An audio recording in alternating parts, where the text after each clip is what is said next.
어떤 상황을 판단하는데 주관적인 방법과 객관적인 방법이 있습니다. 주관적인 방법은 내가 생각하고 판단하는 것인데 사람에 따라 객관적인 판단과 사뭇 다를 수 있습니다. 대형 기업에 취업을 하게 되면 성격 검사를 합니다. 많은 질문들에 답을 달면서 자신이 어떤 성격의 소유자인지 통계적으로 결과가 나옵니다.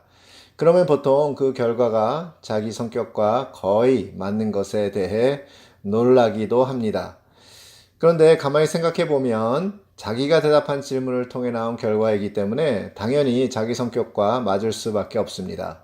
그래서 그 다음 단계는 나를 잘 아는 사람들에게 이 결과와 그 사람과 잘 맞는가를 알아보는 것입니다.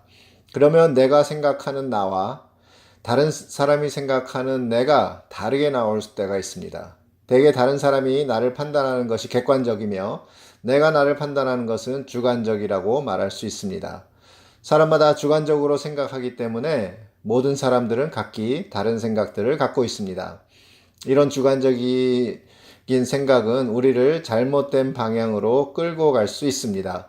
그리고 그렇게 끌려가면서도 우리는 마치 그것이 옳은 길이라는 착각 속에 살아갑니다. 우리를 객관적으로 정확하게 인도할 수 있는 것은 바로 성경입니다. 우리는 먼저 성경이 하나님의 말씀이라는 것을 믿어야 합니다. 물론 교회 다니면서 성경을 하나님의 말씀이 아니라고 말하는 사람은 없습니다. 하지만 성경보다 나의 주관적인 생각을 우선적으로 쫓아가는 사람은 많습니다. 입으로는 성경이 하나님의 말씀이고 진리라고 말하면서 막상 삶 가운데서는 성경보다 나의 생각과 나의 방법과 나의 경험으로 살아가는 것입니다. 우리 신앙생활도 마찬가지입니다. 나의 신앙생활을 주관적으로 판단할 수 있고 객관적으로 판단할 수 있습니다. 보통 우리는 정기적으로 주일 예배에 참석하고 적어도 매일 성경 한 장씩 읽고 꾸준히 기도하면 그런대로 신앙생활을 잘하고 있다고 생각합니다. 그런데 성경은 주일 예배에 정기적으로 참석하고 매일 성경 읽고 매일 기도하는 것이 신앙생활이라고 말하고 있지 않습니다. 그것은 신앙생활에서 나오는 부수적인 열매인 것입니다.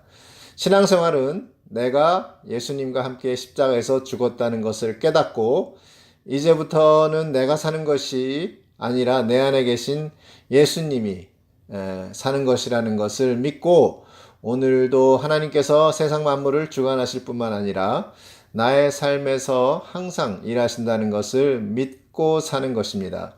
이렇게 예수님과 동행하는 사람들은 당연히 주님을 예배하고 매일 성경을 읽고 항상 모든 일에 기도를 하게 되는 것입니다. 우리는 성경을 읽으면서 하나님의 말씀을 깨닫고 믿지만 끝까지 믿지 못하기 때문에 영광의 열매를 맺지 못하는 경우가 참 많습니다. 믿고 따르다가 변하지 않는 나의 상황이나 측근의 사람들의 부정적인 말 때문에 내가 괜한 짓을 하는 것 아닌가 하면서 믿음을 포기하고 내 방법대로 다시 돌아갑니다.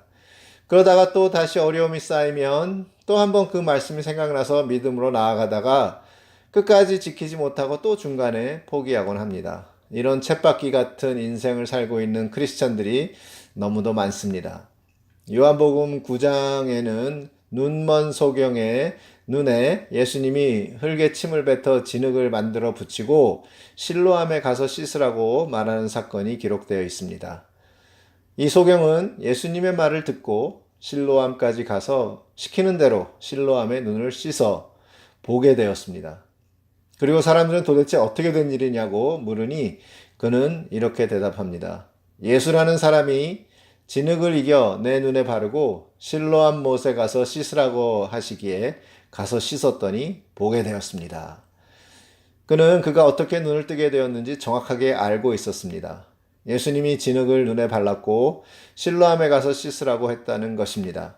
그가 눈에 보이지 않는 길을 가는 동안에 여러 장애물이 있었을 것입니다. 길에 놓여 있는 돌멩이나 혹은 파여진 웅덩이와 같은 물질적인 것도 있었겠지만 지나간 사람들의 조롱과 비판도 만만치 않았을 것입니다.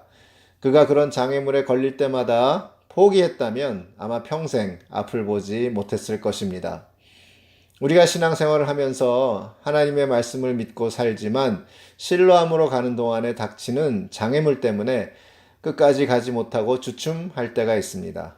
그러다가 또다시 그 말씀을 따라 얼마 동안 신뢰함을 향해 가지만 또 다른 장애물로 인해 주춤합니다. 이렇게 평생 예수님을 믿고 신앙생활은 하지만 실로암의 영광의 열매를 한 번도 경험하지 못하고 힘들게 신앙생활을 하는 사람들이 많다는 것입니다. 우리가 신앙생활 하면서 들려오는 두 가지 음성이 있습니다.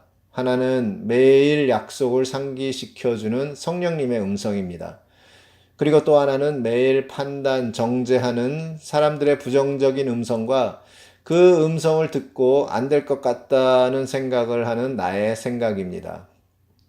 이 소경은 실로암까지 가는 동안에는 소경이 실로암까지 가는 동안에는 여러 장애물에 걸려 넘어졌을 것입니다. 왜냐하면 앞이 안 보이기 때문입니다. 그러나 그가 끝까지 약속의 말씀을 믿고 실로암에 도착해서 말씀대로 믿음으로 눈을 씻었을 때 영광의 열매를 체험하게 됩니다. 깜깜하던 세상에서 빛을 보게 되는 것입니다. 그 이후 그는 더 이상 장애물에 쉽게 걸려 넘어지지 않습니다. 왜냐하면 그의 눈이 떠져 앞을 볼 수 있게 되어서 장애물을 피해갈 수 있기 때문입니다. 우리가 하나님의 말씀을 믿고 어떠한 불이익이나 조롱 가운데서도 끝까지 신뢰함을 향해 간다면 그곳에서 보여질 하나님의 영광은 지금의 어떤 상황과도 비교할 수 없습니다.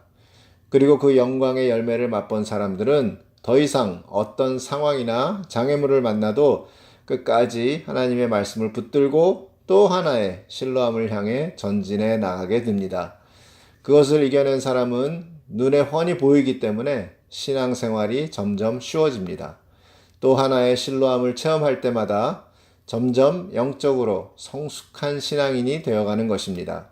이렇게 신뢰함을 체험하려면 성경을 하나님의 말씀으로 믿고 끝까지 그 믿음으로 포기하지 말고 낙심하지 말고 신뢰함까지 가야 합니다. 하나님의 말씀을 듣고 자기의 주관적인 생각에 맞지 않아서 낭패를 당할 뻔한 사람이 있었습니다. 바로 나아만 장군입니다. 그는 선지자 엘리사에게 찾아갔을 때 그는 엘리사가 직접 나와서 상처를 어루만지며 그의 하나님 여호와께 기도하여 자기 병을 고쳐줄 것으로 생각했는데 엘리사는 그에게 종을 보내 요단강에 가서 몸을 7번 씻으면 문둥병이 깨끗이 나을 것이라고 일러주었습니다. 여기서 내 생각과 하나님의 말씀이 충돌합니다. 내 생각과 하나님의 말씀이 서로 상반되었을 때 나아만은 다마스커스에는 이스라엘의 그 어느 강보다도 좋은 아바냐와 바르발 강이 있지 않은가? 나는 거기서 몸을 씻어도 깨끗이 나올 수 있다. 라고 화를 내며 돌아가려고 합니다. 여러분, 우리는 나아만같이 화는 내지 않을지 모르지만 속으로 내 생각과 하나님의 말씀이 다를 때 내 생각을 꺾지 못하고 고집하다가 하나님의 응답을 놓치고 있지는 않나요? 자기 생각은 주관적인 생각이요. 하나님의 말씀은 객관적인 생각입니다. 내가 내 주관적인 생각에 깊이 빠진 사람들은 자신들이 얼마나 어리석은지 알지 못합니다. 장군이었던 나아만도 자기 생각에 빠져 화를 내며 돌아가려 했을 때 오히려 그 부하의 충언을 듣습니다. 나아만의 그런 행동이 얼마나 어리석어 보였으면 부하의 눈에도 그것이 잘못된 결정이라는 것이 보였을까요? 그 부하는 만일 그 예언자가 이보다 더 어려운 일을 하라고 명령했다면 장군은 그것을 하지 않았겠습니까? 그러나 몸을 씻고 깨끗이 되라고 말씀하셨는데 어째서 장군은 그것도 못하십니까? 라고 깨우쳐 줍니다. 그때 나아만은 자기 마음을 꺾고 요단강으로 가서 강물에 7번 씻고 문둥병이 깨끗이 나았습니다. 하나님의 말씀은 객관적이고 분명합니다. 요단강에 가서 7번 몸을 씻으라는 것입니다. 어디로 가서 무엇을 어떻게 하라는 정확한 방법을 알려주는데도 나아만은 자기 생각에 빠져 하마터면 하나님의 영광의 열매를 체험하지 못하고 평생 문둥병으로 살아갈 뻔했습니다. 실로암으로 가던 소경도 만약 그가 중도에서 포기했다면 하나님의 영광의 열매를 체험하지 못하고 평생 소경으로 살아갈 뻔했습니다. 이 두 사람 다 하나님의 말씀대로 따라가니까 하나님의 영광의 열매를 체험했고 그들의 삶은 완전히 변하게 되었습니다. 나아만 장군은 평생 여호와 하나님만 섬기겠다고 고백했고 소경은 만나는 사람마다 예수님이 자기 눈을 어떻게 치료했는지 전했습니다. 사도 바울도 자신의 주관적인 믿음으로 열심히 하나님을 섬겼지만 그것이 결국 예수님을 핍박하는 것임을 깨달으면서 자신의 주관적인 생각을 다 내려놓고 예수님의 말씀만이 세상에서 가장 가치 있는 것으로 여기며 따랐습니다. 그리고 오늘 본문에서 만일 여러분이 나와 다른 생각을 가지고 있다면 하나님은 그것도 분명하게 바로 가르쳐 주실 것입니다. 라고 말하고 있습니다. 성경 말씀과 내 생각이 다르다면 내 것을 내려놓고 성경 말씀을 따를 수 있는 여러분이 되시길 기도합니다. 내 주위의 환경이나 어떤 불이익이나 어떤 부정적이나 비판을 받더라도 속지 말고 끝까지 하나님의 말씀을 붙잡으십시오. 그러면 반드시 하나님의 영광의 열매를 보게 될 것입니다. 그리고 여러분의 성숙도가 어디에 있든지 상관없이 지금까지 따른 법칙, 곧 내 생각을 버리고 하나님의 말씀을 믿고 철저히 맡기는 삶을 계속 그대로 사시기 바랍니다. 그것이 오늘 사도 바울이 우리에게 주는 메시지입니다. 지난주에 그는 이렇게 고백했습니다. 내가 이미 모든 것을 얻었다는 것도 아니며 완전해졌다는 것도 아닙니다. 다만 그리스도 예수님이 나를 위해 마련하신 상을 받으려고 계속 달려가고 있습니다. 형제 여러분, 나는 그것을 이미 얻었다고 생각하지 않습니다. 그러나 한 가지 일만은 분명히 하고 있습니다. 즉, 내 뒤에 있는 것은 잊어버리고 앞에 있는 것을 잡으려고 그리스도 예수님 안에서 하나님이 위해서 부르신 부름의 상을 얻으려고 목표를 향해 달려가고 있습니다. 우리의 신앙생활이 날마다 점점 쉬워지는 것은 내 생각을 버리고 하나님의 말씀을 온전히 믿고 순종했을 때 하나님께서 모든 일을 이루시며 영광의 열매를 우리에게 주시기 때문입니다. 그리고 그 영광의 열매를 맛본 사람들은 내 생각을 버리는 것이 점점 쉬워지고 하나님의 말씀을 온전히 믿고 순종하는 것이 점점 더 쉬워집니다. 그리고 그때마다 주시는 하나님의 영광의 열매를 체험하면서 기쁨과 감사가 넘치게 되는 것입니다. 내가 무엇인가 이루려 할 때 그것이 힘들고 부담이 되는 것입니다. 그래서 그런 사람들은 신앙생활이 너무 힘들다고 말합니다. 그리고 신앙생활을 잘하려면 내가 더 열심히 해야 한다고 생각하기 때문에 아예 시작을 안 하려고 합니다. 너무나 잘못된 자신의 주관적인 생각입니다. 성경은 수고하고 무거운 짐진 자들에게 다 예수님께 오라고 말합니다. 그러면 쉬게 하겠답니다. 예수님께 나오면 쉬면서 기쁨과 평강을 누리는 것이 하나님의 말씀입니다. 우리 교회가 이제 6년밖에 되지 않았지만 돌아보면 많은 일들이 있었습니다. 좋은 일도 있었고 좋지 않은 일도 있었습니다. 기쁨과 슬픔도 있었습니다. 만남과 헤어짐도 있었습니다. 하지만 그럴 때마다 신실하신 하나님께서 일하셨고 하나님의 영광의 열매를 체험했습니다. 그리고 앞으로도 하나님께서 신실하게 일하실 것입니다. 그렇기 때문에 우리는 그 말씀을 믿고 오늘 어떤 상황에서도 낙심하지 않고 오늘도 일하시는 하나님을 믿으며 전진할 수 있는 것입니다. 그러면 또 다른 차원의 하나님의 영광의 열매를 체험하게 될 것입니다. 낙심하지 마십시오. 항상 기뻐하십시오. 쉬지 말고 기도하십시오. 범사에 감사하십시오.